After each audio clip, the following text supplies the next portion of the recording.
बिस्मिल्लाहिर्रहमानिर्रहीम अस्सलामुअलैकुम वरहमतुल्लाहि वबरकातुहू। उम्मीद है दोस्तों सब खैर व आफियत से होंगे। वेब सीरीज़ के अंदर HTML5 का आज हमारा लेक्चर नंबर 10 है, जिसके अंदर हम टेबल क्रिएट करना सीखेंगे, यानी अपनी चीज़ों को टेबुलर फॉर्म में कैसे क्रिएट करते हैं वो सीखेंगे। और इस वीडियो में टेबल को बेसिक लेवल पे सीखने के बाद हम एक एडवांस टेबल जो है वो क्रिएट करेंगे कुछ इस तरह का।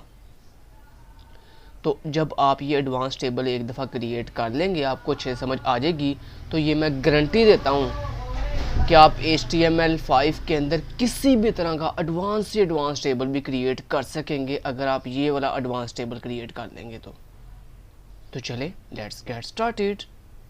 सबसे पहले दोस्तों, जब भी आपने HTML5 के अंदर टेबल क्रिएट करना होता है, यानी टेबुलर फॉर्म में अपनी चीज़ों को क्रिएट करना होता है, तो हम टेबल बनाने के लिए हमारे पास टेबल टैग होता है। किस नाम का टैग होता है? टेबल बनाने के लिए टेबल नाम का टैग होता है। सो इस टेबल टैग से हमारा एक टेबल क्रिएट हो जाएगा। अब टेबल में क्या होती हैं? टेबल में रोज़ होती हैं और टेबल में उन रोज़ में कॉलम्स होते हैं। सो पहले रो होती है फिर कॉलम होती है, क्योंकि रो बनेगी तो उसके अंदर कॉलम बनते हैं। यानी ये आपकी पहले ये वाली रो बनेगी तो फिर जो है इसके अंदर आप कॉलम बनाओगे। तो पहले जब भी टेबल क्रिएट करें तो पहले उसके अंदर नंबर ऑफ़ रोज़ बनाते हैं, फिर उसके अंदर नंबर ऑफ़ कॉलम्स बनाते हैं। तो दोस्तों, आपके इस टेबल के अंदर रो कैसे बनेंगी उसके लिए हमारे पास एक टैग होता है TR के नाम से। किस नाम से? TR। ये TR मीन टेबल रो। तो ये आपकी ये एक TR का जो ओपनिंग एंड क्लोजिंग टैग है, ये एक आपकी टेबल रो क्रिएट कर देगा। ठीक है। अब आपकी रो के अंदर आपने कितने कॉलम बनाने हैं?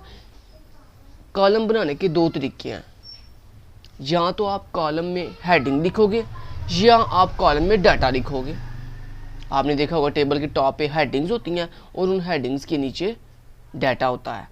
अब दोस्तों, अगर आपने अपनी इस टेबल के टैग के अंदर ये जो आपने TR के साथ रो बनाई है, इस रो के अंदर जो आप कॉलम बनाने लगे हो, अगर उस कॉलम के अंदर जो आपने चीज़ लिखनी है अगर वो एक हेडिंग है, तो फिर आप TH टैग यूज़ करोगे। TH stand for table heading. Okay, फिर आप कौन सा टैग यूज़ करोगे? TH। मान लो मैंने TH लिख लिया, नेम। फिर एक रो के अंदर आप कॉलम जितने मर्जी बना सकते हो, क्योंकि आपको पता है कि एक रो के अंदर चाहे आप 100 कॉलम बना लो, कोई इशू नहीं है। सो मैंने एक और हेडिंग लगा दी, मैंने इसी रो के अंदर एक और हेडिंग लगा दी, मान लो क्लास के नाम से, क्लास। ठीक है। तो ये मैं चाहता हूँ बस इतने 2 कॉलम हो मेरे पास, तो मैंने 2 कॉलम बना लिए। तो मेरे पास एक TR के साथ एक रो बन गई और उस रो के अंदर 2 कॉलम, यानी और कॉलम कौन से हैं? हेडिंग टाइप के। ठीक है। अब इन हेडिंग्स के नीचे मुझे एक और रो बनानी है जिसके अंदर 2 कॉलम होंगे, यानी वो 2 कॉलम में क्या होगा? मेरे नेम हेडिंग का नेम होगा और उसके बाद क्लास के अंदर क्लास होगी। सो अब ये पहली रो तो आपकी फिनिश हो गई क्योंकि उसके अंदर हेडिंग आ गई। अब एक और रो बनानी पड़ेगी। तो अब नेक्स्ट हमने एक और TR टैग लगाया नीचे जाके और इससे हमारी एक सेकंड रो बन गई। इस सेकंड रो के अंदर, यानी ये जो है ये आपकी फर्स्ट रो है और उस फर्स्ट रो के अंदर ये 2 टेबल हेडिंग है। उसके बाद ये हमारी सेकंड रो है और इस सेकंड रो के अंदर अब मुझे, और आपको ये बखूबी पता कि टेबल के अंदर जब एक दफ़ा जितने कॉलम बना दें एक रो में, बाकी तमाम रोज़ में भी उतने ही कॉलम होते हैं, उससे कम या ज़्यादा नहीं होते। अब अगर आपने फर्स्ट रो में 2 हेडिंग्स लगा दी हैं तो अब बाकी तमाम जितने भी आप रोज़ बनाओगे उनके अंदर नंबर ऑफ़ कॉलम जो हैं वो इक्वल ही होंगे, यानी 2 2 2 ही होंगे। अब आपने ये जो सेकंड रो बनाई है इसमें हमने क्या करना है? इसमें हमने कॉलम बनाने हैं। अब कॉलम बनाने के मैंने 2 तरीके बताए थे। या तो आप हेडिंग के साथ कॉलम बना सकते, TH के साथ आप बना सकते हो, या फिर आपने अगर डाटा लिखना है तो आप TD टैग का इस्तेमाल करोगे। ठीक है। तो हेडिंग टैग का इस्तेमाल सिर्फ तब करते हैं, TH का इस्तेमाल सिर्फ तब करते हैं जब आपने टेबल के फर्स्ट रो में हेडिंग्स देनी हो। ठीक है। बाकी जितने भी कॉलम होते हैं उन तमाम कॉलम्स के अंदर डाटा होता है हमारा, और डाटा को क्रिएट करने के लिए हम TD टैग का इस्तेमाल करते हैं, यानी table data. TD stand for table data. अब इसके अंदर पहला कॉलम क्या जी? नेम। नेम का उसमें मेरा नेम आ जाएगा, मान लीजिए इसमें लिख दिया खिज शहाल। तो सेकंड रो में ये मेरा फर्स्ट कॉलम हो गया। उसके बाद मुझे नेक्स्ट सेकंड कॉलम बनाना है, सेकंड रो में सेकंड कॉलम बनाना है जिसके अंदर मैं अपनी क्लास बताऊंगा BSIT। वैसे तो मैंने अल्हम्दुलिल्लाह 16 ईयर एजुकेशन मेरी कंप्लीट हो चुकी है, ये जस्ट टेस्ट के लिए बता रहा हूँ BSIT। ठीक है। तो ये दोस्तों मेरा एक टेबल बन चुका है। अब मैं आपको इसको दिखाता हूँ ये कैसे का नज़र आ रहा है। इसको राइट क्लिक करता हूँ, यहाँ से कॉपी फाइल पाथ करता हूँ, यहाँ पे ब्राउज़र पे आता हूँ और यहाँ पे आने के बाद इसको करता हूँ मैं पेस्ट और देन करता हूँ एंटर इट। तो यहाँ पे देखो ये आपको एक टैबुलर फॉर्म में डाटा नज़र आ रहा है। लेकिन आप सोच रहे हो यार टेबल तो ऐसे होता नहीं, टेबल के अंदर तो बॉर्डर्स लगे होते हैं। तो वो कैसे लगाते हैं? अपने टेबल को बॉर्डर देने के लिए हमारा ये जो टेबल का ओपनिंग टैग है इसके अंदर हम एट्रीब्यूट यूज़ करेंगे बॉर्डर का। ठीक है, हमारे पास एक बॉर्डर नाम का एट्रीब्यूट होता है और इस एट्रीब्यूट की वैल्यू अगर आप 0 रख दोगे तो आपका बॉर्डर नहीं लगेगा। यानी 0 का मतलब होता है नो बॉर्डर। आप अभी रिफ्रेश किया देखो नो बॉर्डर। लेकिन अगर आप 0 के बाद यानी 1 2 3 कोई भी वैल्यू रखते जाओगे तो जितनी बड़ी वैल्यू रखते जाओगे उतना बॉर्डर आपका मोटा होता जाएगा। मतलब उसकी विड्थ, बॉर्डर की विड्थ बढ़ती जाएगी। मान लो अगर मैं सिर्फ कह दिया 1 तो एक पतली सी बिल्कुल बारीक लाइन का बॉर्डर लग जाएगा। 1 का मतलब है बिल्कुल बारीक लाइन का बॉर्डर लगा दो। एफ रिफ्रेश किया देखो बिल्कुल बारीक लाइन का ये देखो बॉर्डर लग गया बॉर्डर। अगर मान लो आप यहाँ पे वैल्यू बढ़ा देते हो या आप कह देते हो 5 तो जितनी आप बॉर्डर की वैल्यू बढ़ाते जाओगे उतना बॉर्डर की जो विड्थ है वो बढ़ती जाएगी। ये देखो एफ रिफ्रेश किया देखो बॉर्डर की जो विड्थ है वो देखो थिक हो गया और साथ बॉर्डर की विड्थ भी बढ़ गई है। सो मेरे पास ये बुरे लग रही है, मैं 1 ही कर देता हूँ। ठीक है जी, चलें इतना हो गया। अब नेक्स्ट चीज़ सीखते हैं। अब देखो मान लो आप चाहते हो ये जो कॉलम है, ये कॉलम है या ये कॉलम है, इस कॉलम के अंदरूनी साइड से मुझे स्पेस देनी है। यानी ये कॉलम, ये देखो कॉलम के अंदर ये जो वैल्यू मेरे पास लिखी हुई है BSIT, ये मेरी वैल्यू जो है बॉर्डर के मेरे इस कॉलम के इस बॉर्डर के साथ बिल्कुल अटैच हो रही है, कोई फासला ही नहीं आ रहा अंदरूनी साइड से। यानी इस बॉक्स, ये जो कॉलम वाला बॉक्स है, इस बॉक्स के अंदर वाली साइड पे कोई फासला ही नहीं है। तो दोस्तों अगर आपने बॉक्स के अंदरूनी साइड पे फासला देना हो तो उसके लिए हमारे पास एक एट्रीब्यूट होता है बॉर्डर। तो वो एट्रीब्यूट आप कहाँ लगाओगे? अपने इस टेबल के ओपनिंग टैग के अंदर।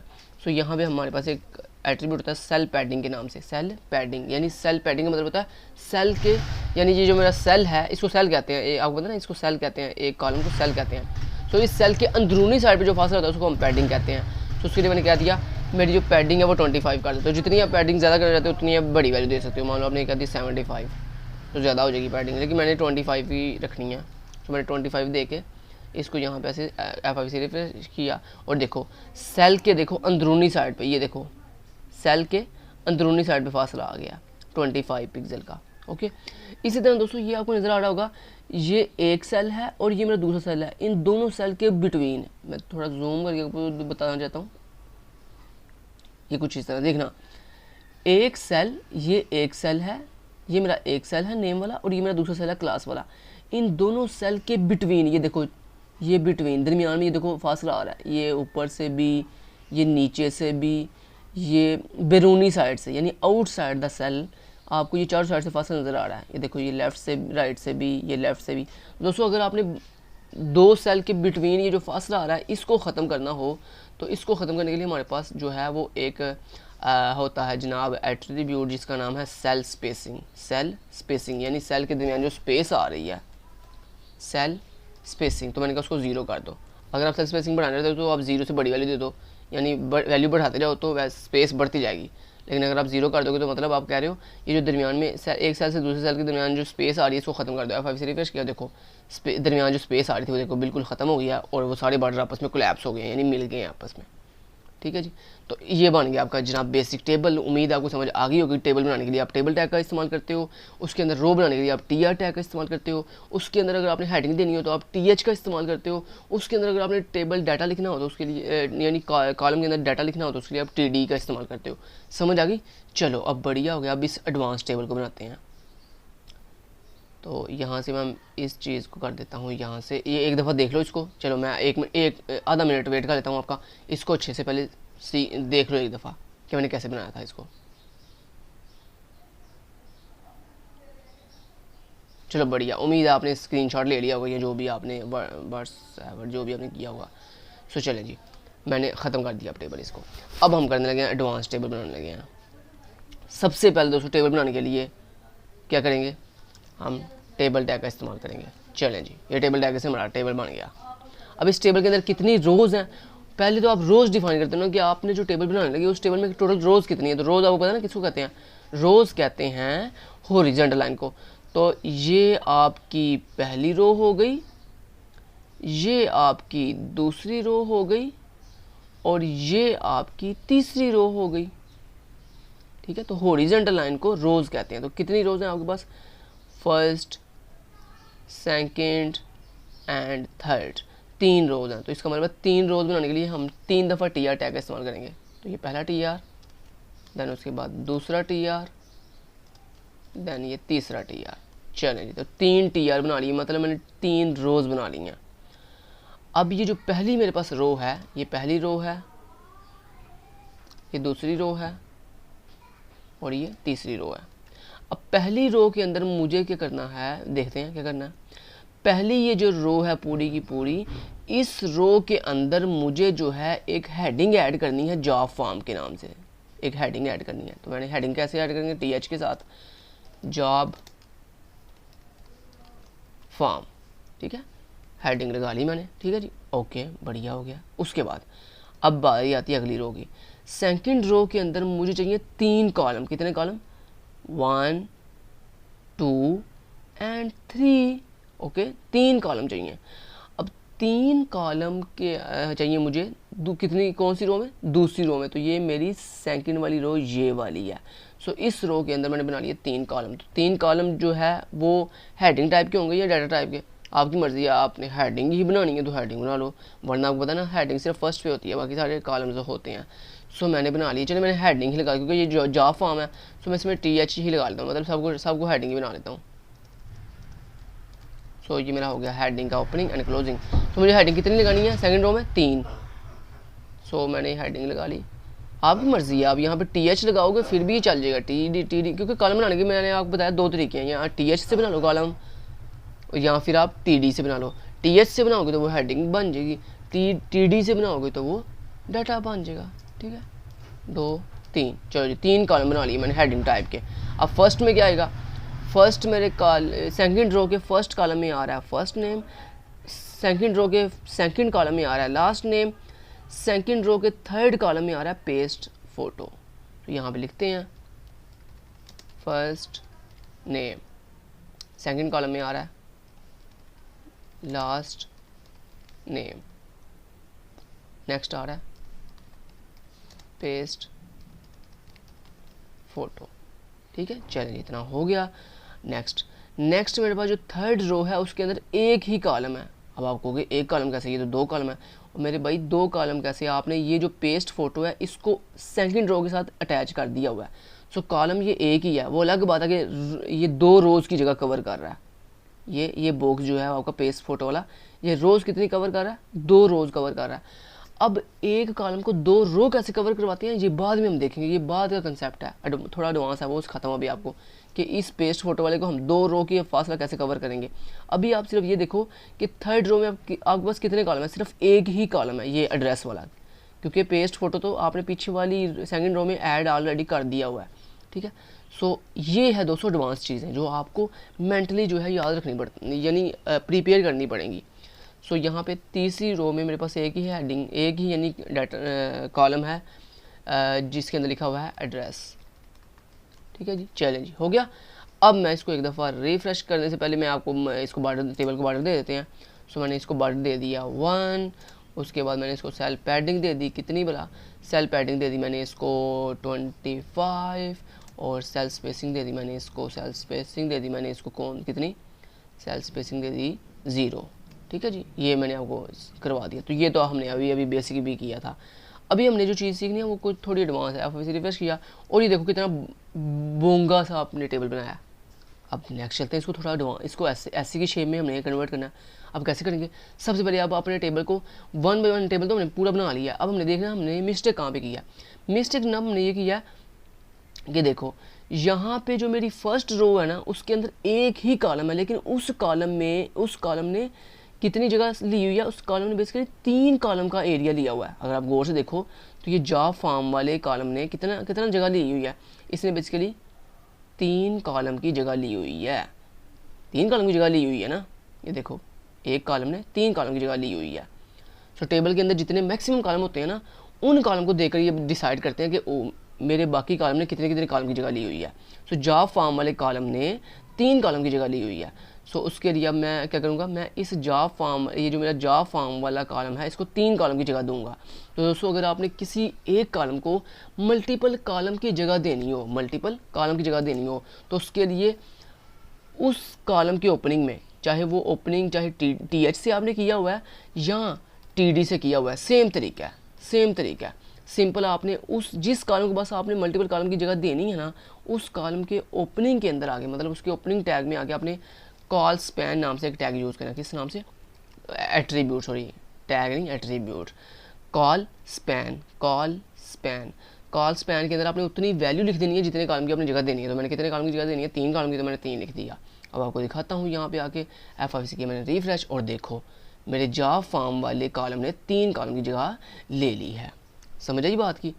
नेक्स्ट बात आती है, ये जो पेस्ट फोटो है इसको आपने 2 रोज़ की जगह देनी है, 2 रो की जगह देनी है। लेकिन चले उससे पहले एक और चीज़, चले इसको छोड़ें, अभी पेस्ट फोटो को भी आप छोड़ें।